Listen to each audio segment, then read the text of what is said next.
I'm gonna just dance like there is music or listen to the voices in my head. What's happening, everybody? Week 17, Talk the Line. Jason, I don't know if you know this, but we are playing with Drew Brees. You want to know why I'm saying that? Because Drew Brees over there, I don't know if he's to your left or right, he's playing with a broken rib. This guy, I cannot believe he showed up to do Talk the Line today with the shape he's in. He should be on the IR. Ski injury, huh? I had a massive ski injury. Did you hit a tree? No, I don't know what I hit. But I'll tell you this, it hurts when I laugh, so don't be funny for 30 minutes. Okay. That's a tall order for this group. What's not, Jason, I'll tell you what's not funny. I say to Colin, we're walking off set yesterday, I said, dude, I am so far in the hole with my bets. I need some locks of the week. What do you got? He goes, the Colts, the Rams, and the Cowboys. Colin, I love you. What happened with our Colts? Well, and luckily, I went against you on the Rams. I went to Seattle. I will tell you about the Rams. I watched the Rams game, and I really thought, wow, McVay and Goff, that offense, it increasingly doesn't look like it's built for that quarterback. I mean, they're just constantly motioning him out, and he's not athletic. It's like that offense would work with Trubisky better than it would with Goff, and Goff's a much better thrower of the football. Why is he sliding and not getting the first down? He's sliding before the first down. You know that plane ride home was a long one. But this show isn't long enough to get into all of that. All right, let's do this as always. Colin, you didn't have your Blazing Five this week. So aside from the Colts pick, how did you do over the weekend? I did 1-3. I had the Cowboys right, and then I lost Colts, I lost Rams, and I lost Jags, which I thought was the right play, but Chicago's like inexplicably hot on offense. I can't figure it out. I mean, Trubisky he's been the hottest quarterback in the league, he and Brady, for the last 10 quarters, so I can't figure it out. Yeah, Jace, you're 3-2. So let's take a look at the board here. Early board, week 17. As always, we will get into the minutia of it all, but what jumps out right away for you, Colin? Philadelphia -1 at home against Washington. Dwayne Haskins released. They don't know what they're doing at quarterback. Philadelphia, I think Philadelphia is a tough out. They lose games, but they can move the ball. I think Philadelphia -1 end the season. They've had less chaos as an organization than Washington. I'd probably take Philadelphia -1. Looks pretty tasty to me. Carissa, I'll point out that we just saw two teams over the weekend playing for nothing.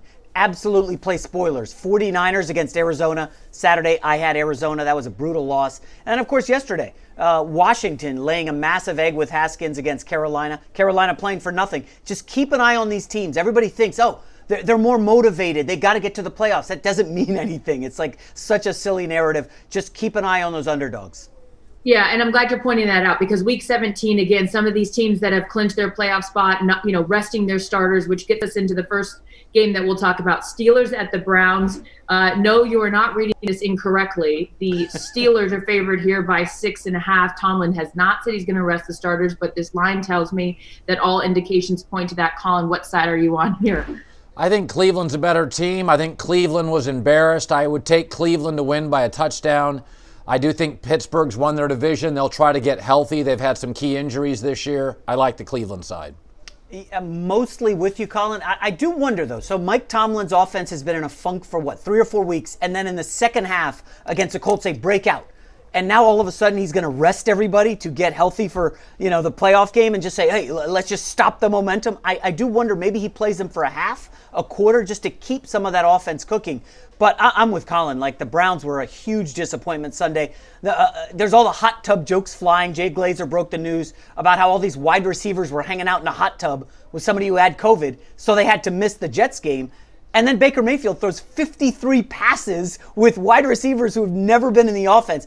Bizarre game plan from Stefanski. The offensive line was beat up. I would look to Cleveland here, but not with a lot of confidence. Was Dwayne Haskins also in that hot tub? No, okay, forget it. Moving on, Seahawks 49ers. We got 4.5 here. The point total on Fox Bet has changed to 46.5. Colin, what side are you on? I would probably take San Francisco plus 4.5. I mean, Seattle had 2 decent drives all game. San Francisco, Robert Saleh still wants a job. He'll get a good job offer if he can stop Arizona and the Seahawks in back-to-back weeks to close out the season. So the defense will play very hard. The defensive front for San Francisco has historically given the Seahawks offensive line troubles. I would take the Niners plus 4.5. Yeah, and the narrative you're going to hear all week is, well, Seattle could get the number 1 seed if this happens. Forget about it. Cowherd is 100% right. Shanahan and Salah would love to play spoilers. And remember, Salah, I hope I'm saying his name right, is auditioning for that Lions job. Salah, thank you. He wants a head coaching job, and you come out and shut down Russell Wilson. By the way, Charissa, I know you're a big Seattle person. Russell Wilson, 1 300-yard passing game since Halloween. I don't know what's going on with the offense. The defense has shown well. Haven't allowed over 20 points the last 4 games. Really shut down Goff and company yesterday. But this is an interesting one. I like a low-scoring game with the Niners covering. Well, Colin, as a fellow Seattle brethren, you can attest, Schottenheimer wanted to run the ball. They just needed healthy backs. And letting Russ cook was great, and Russ loved that. But that's not really their game plan, which, I mean, who's to say? They probably should go back to that, but that wasn't really the thing until those backs got healthy.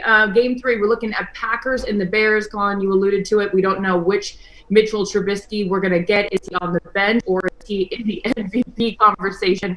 That's dramatic, but you know what I mean. We got 3 here and a point total of 47.5.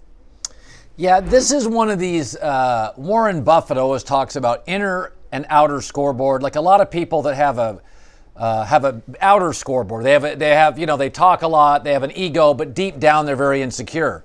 And then there's a lot of people that don't talk and they have a lot of confidence they don't need to. Chicago, we all think they're really confident now. And the Bears are great. They play the Packers, they fall behind 10-0. Deep down, the Bears know who they are, which is not really a playoff team. I think they struggled against Jacksonville in the first half.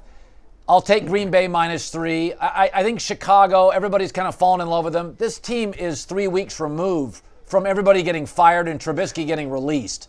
I'll take Green Bay. Yeah, a lot of alignment here, Colin. I'm with you. 100% Packers is probably one of the best plays of the weekend. Think about where the pressure lies, okay, right now. Mitchell Trubisky's playing for a contract extension. Nagy's playing for his head coaching job. And it's one thing to tear up bad defenses. The last 4 games, as Colin said, over 30 points. They haven't done that since like 1965, okay? But who have they done it against? Teams in the bottom 5. All 4 defenses were in the bottom 5 of the NFL, okay? I know the Packers aren't a great defense, but they are playing better. I'm definitely with the Packers here. I think Mitch Trubisky and the Bears criminally overrated. I know the Bears fans are going to kill me on the internet for this, but this is not a good football team. They're not a playoff team. I like the Packers here a lot. Historically, Packers have had their number 14-6 against the spread with the Bears, and Packers still have something to play for. A win for them, they lock up that top spot in the NFC, so they're not going to just mail it in either. Let's go back to that Warren Buffett quote. How much time do we have? Warren Buffett, what a guy. I hate to be his kids, though. No inheritance. Dolphins, Bills. We're looking at 6 here and a point total of 51. Colin? Well, Miami gets 2 days extra preparation because they played on Saturday and the Bills play tonight. So Miami gets a couple of extra days of prep. They have the better defense. They're getting 6 points. They'll be playing for a chance to get into the playoffs. I'd take Miami plus the points. I don't know. I'm real curious, Colin, where you come in on the Miami Dolphins locker room, okay? How many times can you say, Tua's our starter. We're going to start Tua. Let's make him the starter. And then as soon as you fall behind by a touchdown or 10 points, hey, is it time to go to the bullpen yet? Should we bring in Fitzpatrick? It's just got to be such an awkward situation. I can't remember one where we've had this backup who everybody knows is the better quarterback right now, yet you're playing the rookie. I don't get it. I don't know what's going on in Miami. Probably a stay-away game for me. Yeah, I was going to ask, the Bills have no chance of that first round bye. So if they're going to rest some starters, then I'm looking at Miami because Miami still has a chance to get in the playoffs. So I'd go Dolphins here, not to mention the fact that the Dolphins have covered 9 of their last 11 games, and NFL best actually 11-4 against the spread this season. Colin, you've been high on the Dolphins all year long. Kudos to you. Cowboys, Giants. Oh my God. Who's going to win the NFC East? We still have no idea. 2.5 here and 45 points. Colin. Well, I'm going to take the Giants plus 2.5. Jason Garrett knows their defensive personnel very well. Don't be fooled because the Giants got demolished by the Ravens. Ravens are absolutely the hottest team in the league along with Buffalo right now. They're playing great on both sides of the football. And again, Joe Judge wants to go into the offseason with some momentum. They got the Daniel Jones injury, set them back. I'll take the Giants at home. Jason Garrett, knowing Dallas personnel, plus 2.5. Uh-oh. All right, here we go. So Colin loves his bet of the week is he's buying a speedboat. My bet of the week is on the Dallas Cowboys here. I'm all in on Andy Dalton. I feel like they're playing with house money. A few weeks ago, this team was written off. No big deal. Looking at next year, top 7 pick in the draft. Now, all of a sudden, they win this. Washington loses. Dallas is in the playoffs. I love this offense. And this is also a bet against the Giants. I mean, Colin, this Giants offense cannot move the football. I mean, last 4 games, they haven't topped 19 points. Offensively, they're a mess. Danny Dimes, Danny Loose Change, whatever you want to call him. He's just so rattled in the pocket, Charissa. I don't trust him at all. I mean, I've got to go Dallas Cowboys here. Andy Dalton, the red rifle or the beige water pistol. Colin, you're going to have him back on the herd because he is winning this game and he's going to the playoffs. Well, he's an accurate distributor of the football, and the Cowboys are really deep at wide receiver. Michael Gallup had a really good day. Amari Cooper, CeeDee Lamb looks to be an emerging star. Cedric Wilson. Yeah. So they've got good. I mean, there are times, if Andy has time to throw, which the Giants don't generally give you a lot of time to throw, he can be effective, but I'll take the Giants here. I love it. Winner of 3 straight, the Cowboys are, and I know you glazed over the fact, though, Jace, if Washington loses to the Eagles, the winner of this game wins that division. So a lot to play for there in a division that we couldn't sort out to save our lives, usually where it comes down to Week 17, but for much different reasons in the NFC East. Titans-Texans is our Game 6 we're focused on. We're looking at a 7-point spread here and 56 in a point total. Colin? Tennessee, good team, humiliated on a TV game, a standalone game. They've been a very inconsistent football team, got very mercurial personality, but I do think Houston's a mess. I would take Tennessee to win, kind of a blowout fashion. Tennessee is a team in which, despite last night, I mean, some of it is Nashville doesn't get a lot of snow. You go into a really tough place to play. You fall behind. They got a couple of officiating breaks. Both went Green Bay's way. I'll take Tennessee over Houston.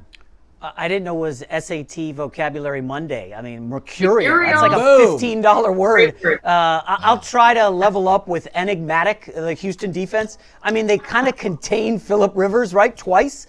And then they let Brandon Allen, whoever that is, of the Bengals, throw for like 350 yards without Tyler Boyd, and they lose to the Bengals. I don't know if Deshaun Watson's playing in this game, had a weird elbow injury in the final minutes. So I guess I would lean Tennessee here as well.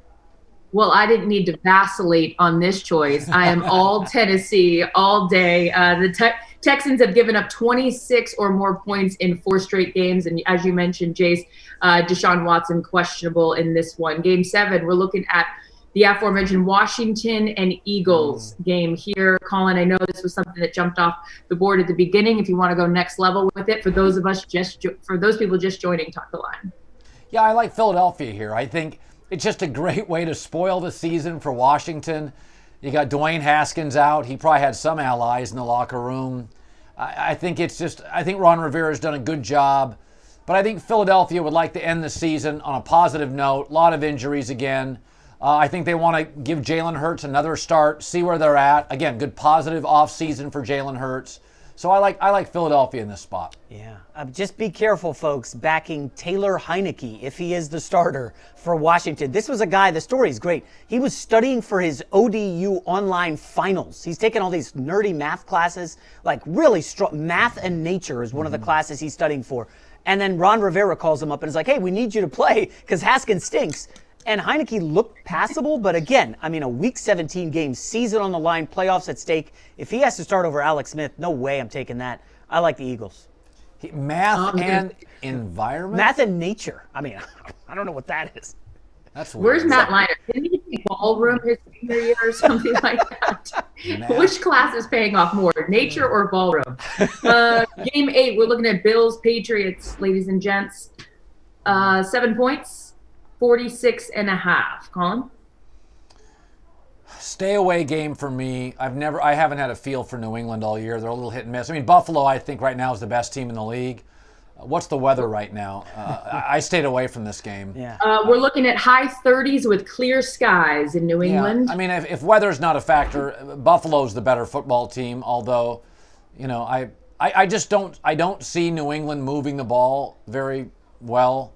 But I don't like giving Belichick at home extra day to prep. I don't like giving him 7 points. I think it's low scoring. I think it's ugly. But I think Buffalo's the best team in the league right now. So I'd probably look at I'd probably take Buffalo if I had to. I think the number's right. Probably under 24-17 feels about right. I mean, I think Fox Bet Vegas got this right. That's the number. It's a touchdown, ugly, low-scoring game. Sorry, Jace, before you go, Colin, you say that the Bills are the best team in the league right now. You put them over the Saints, over the Packers. Yeah? I think Buffalo's the best team. I think Green Bay, Kansas City, Saints. I'll tell you, the Saints are really interesting. If Drew Brees is healthy going to the playoffs with that defense, Kamara, now I got 12, 15 snaps from Taysom Hill. I can use him as a chess piece. And I got Lattimore who can match up on a Devontae Adams. Yeah. Who can match up on a Mike Evans. New Orleans. Jared Cook, too. Brees gone to Cook a lot. He likes him. Now, in the absence of, Michael Thomas, he's used that big body in the middle a lot. Yeah. Drew Brees, final year playing, winning a Super Bowl. Feels like a really good story for the NFL. NFL always gets lucky. Like the stories always end perfectly, right, for the NFL? The Michael Strahan, you're not going to go to preseason, and then you win a Super Bowl. You start the season 0-2. Tom Coughlin's fired. And the rest is history. Yep. Jace, I'm sorry I got off topic, but I was curious about Colin's position on the Bills. Who are you going with and what side on this one? I teased the Bills and another bet that's already won. I need them to win by more than one, which should be a layup. Listen, if you're feeling frisky tonight, you're bored on a Monday night, Christmas is done, New Year's is coming up, I would tease the Bills down. I don't think they win by 7. And then throw a dart at an NBA game and say, hey, let me add that to the teaser. I'm with you on Colin on Buffalo.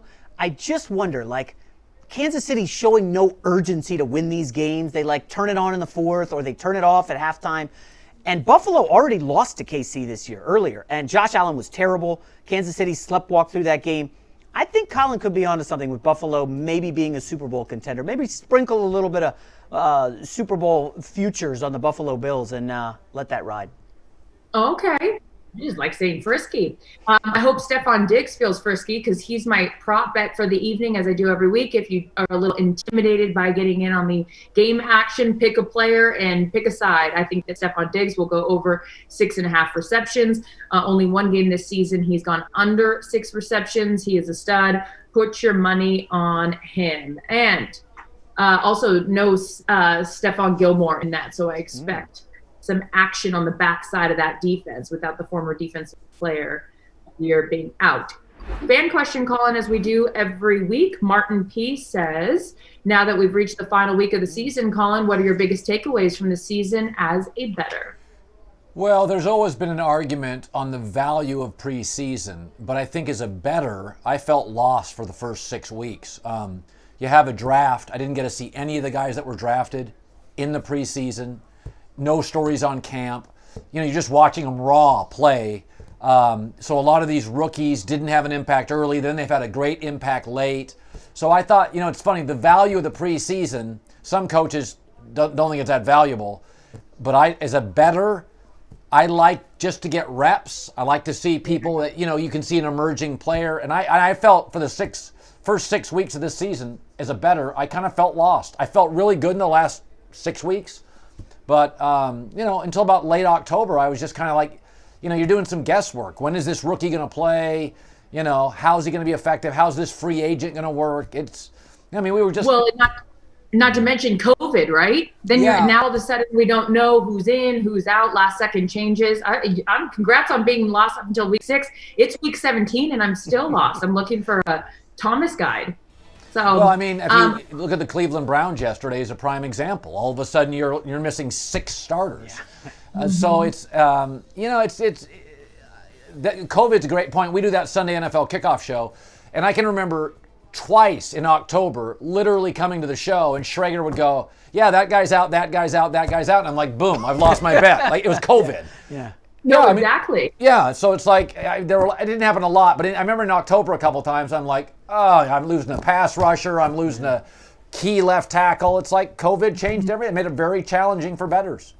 Yeah, it was an aberration of a year. But I'm being told that the viewership is up and people love this show. So we are not done in the regular season. We're keeping this thing going in the postseason. So to everyone watching, thank you. Colin, we appreciate you having 19 jobs. Jason, you as well. Stay on TikTok. And we will see all of you guys next week on Talk the Line. Bye.